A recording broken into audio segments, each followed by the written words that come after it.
Welcome to Cooking Reimagined with Elaine. Tonight for dinner, I'm going to be making pot roast.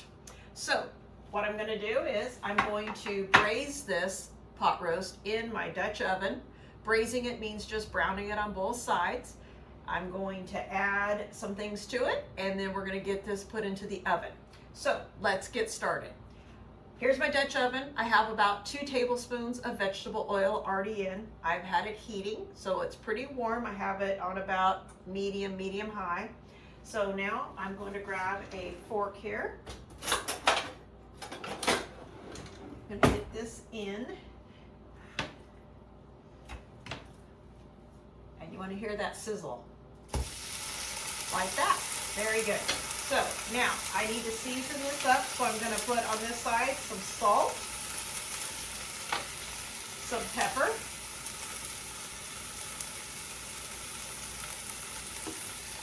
I'm going to put a little garlic powder, I'm going to put a little onion powder, I'm going to put in some rosemary. Rosemary pairs very well with beef. So I'm going to sprinkle that in.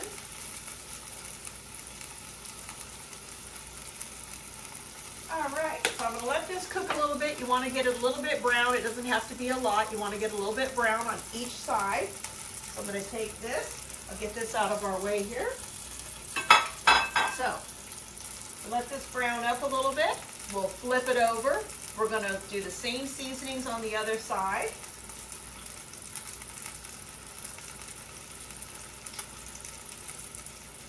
It doesn't take too long to do this. You just kind of keep an eye on it. You know, again, you're not browning it up to eat it. You're just browning it up to get your cooking started and to put that nice crust on the meat. So there we are. See the brown? Okay, so I'm going to flip this over. Now again, on this side, we're going to add our onion powder, garlic powder,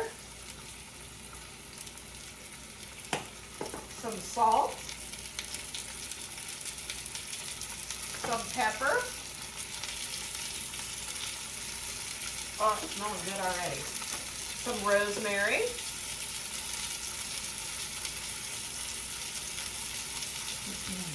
Okay. Now, while that's browning up, earlier I took a package of this Lipton's Beefy Onion Soup Mix and I put it into a measuring cup. I added about 1.5 cups of water, and what I'm doing here is just trying to reconstitute the dried onions. I'm going to use this as the moisture in the pot roast. So over here I already have a 1/2 of a white onion that I have just run my knife through. I also have a shallot that I've done the same thing to. So once this is brown, we will get everything else done here. Just check it. Yep, okay, looking good. So let's turn this off. Okay, now I'm going to take this beefy onion soup mix, stir it up a little bit. Now I'm not going to pour it over the top of the meat because then it would rinse all of our spices off. So you want to kind of pour it around the edge. Get that in there. Get every little bit in. Okay, there we go. Now, I'm going to take this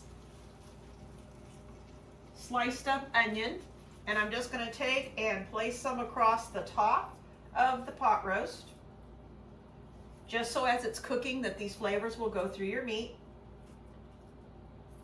And then I'll take the rest and just sprinkle them around the sides. Okay, I'm going to take the shallot. I'm going to do the same with the shallot. Take some of this shallot, I'm going to put it across the top here. And then the rest I'll just put around the sides just to go into that juice.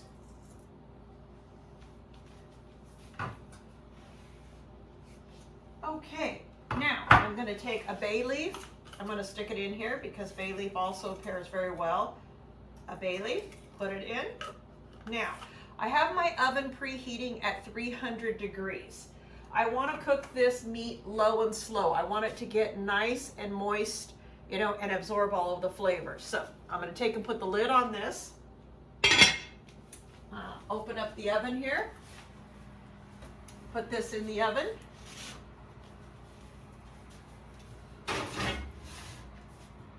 So 300 degrees, I'm going to leave it in the oven for about 3 hours. At about 2 hours in, I'm going to check it. And at that time, if everything's looking, if it's the way I want it to be, then I'm going to add a few vegetables in with it to cook for the last hour.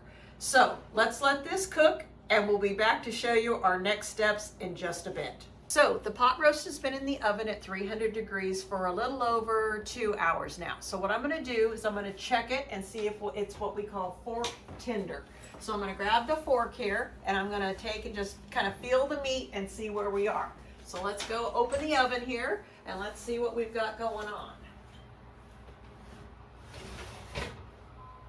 Oh, okay, looks good. It's fork tender. So now at this time, what we're going to do is we're going to add in our vegetables. So our vegetables here, I took some russet potatoes, I peeled them, rinsed them off, I cut them in half, and then I cut those halves in halves again, so I made quarters, okay? I took some carrots, I peeled the carrots, I cut them, if they were a large carrot, I cut them in thirds, and then I cut that in half after I got the pieces, so they're like a half carrot. I took some celery and I cut it in the stalks into pieces of about 2 inches. So this is 5 russet potatoes. This is 5 carrots and 4 stalks of celery. So I'm going to add this in now kind of around the edge where all of the juices are. So that will cook the vegetables and also, you know, pick up all that flavor. So let's get this in the pot here. And so basically this is a 1-pot meal. Everything you need is all in this pot.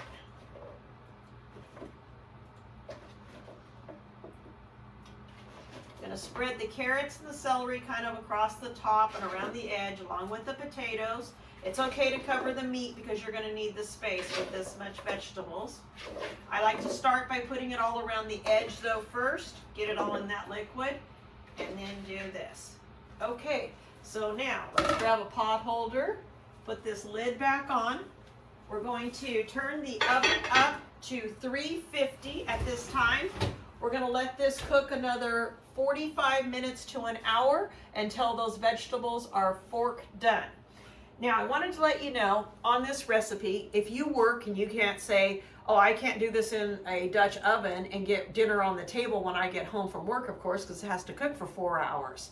So what I would suggest you do is take your pot roast, braise it on your kitchen stove in a pan, just like I did with a little bit of oil, get it all nice.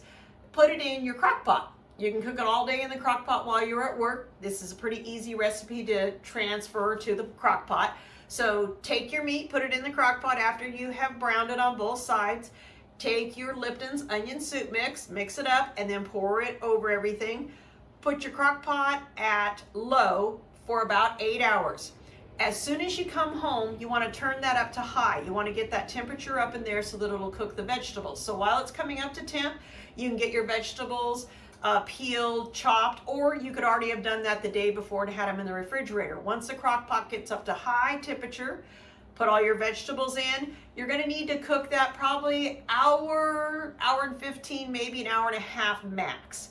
So that's another way to have a 1-pot meal if you have to go to work or if you're going to be gone for the day and you want to come home and have a nice dinner. So I'm going to let this continue to cook. As I said, these vegetables are going to have to cook anywhere between 45 minutes and an hour, and then we'll take a look and see where we are. So it's been about 45 minutes, so I'm going to check our vegetables. So let's take and open this up. Be careful, the steam will come up and I don't want you to get burnt. I'm going to take the fork, check these vegetables. Fork tender, very good. So now in this pan here, I have made some beef gravy. What I have done is I've just used the McCormick's brown gravy mix. I just did the package instructions on the back. I think it's good gravy, tastes pretty good. So now what we need to do is to plate. So let's move this lid out of our way. Let's grab a knife here. And let's see, I need to move some of my veg around so I can get, because there's lots of vegetables in here. So I'm gonna move my vegetables around a little bit so that I can get to the meat. Oh, it looks so good. Okay, so let's take our fork and our knife here. Let's cut off a nice sized chunk of the meat. Wow, that's tender, very tender. Okay, so now I'm gonna plate this up for you. So here we go. Grab a nice piece of meat. I'm going to get some of our vegetables. So we have potato and some more potatoes here. You know, and just plate how many ever you think you would like to eat. I'm going to get some of the celery. Ah, I like cooked celery. It's very good and it's good for you. And then we're going to take some of the carrots. These look fantastic. Carrots are good for you. Lots of good vitamins and all that. And it's pretty simple to cook, so. So again, this is just a one-pot meal, so you don't have all those dishes to clean up. So there we go. So now I'm going to take a little bit of this brown gravy. I'm going to put some over the potatoes and over the meat. So here we go. So a little over our potatoes. So this is my version of pot roast with vegetables. I hope you enjoy it. And until we cook together again, bye.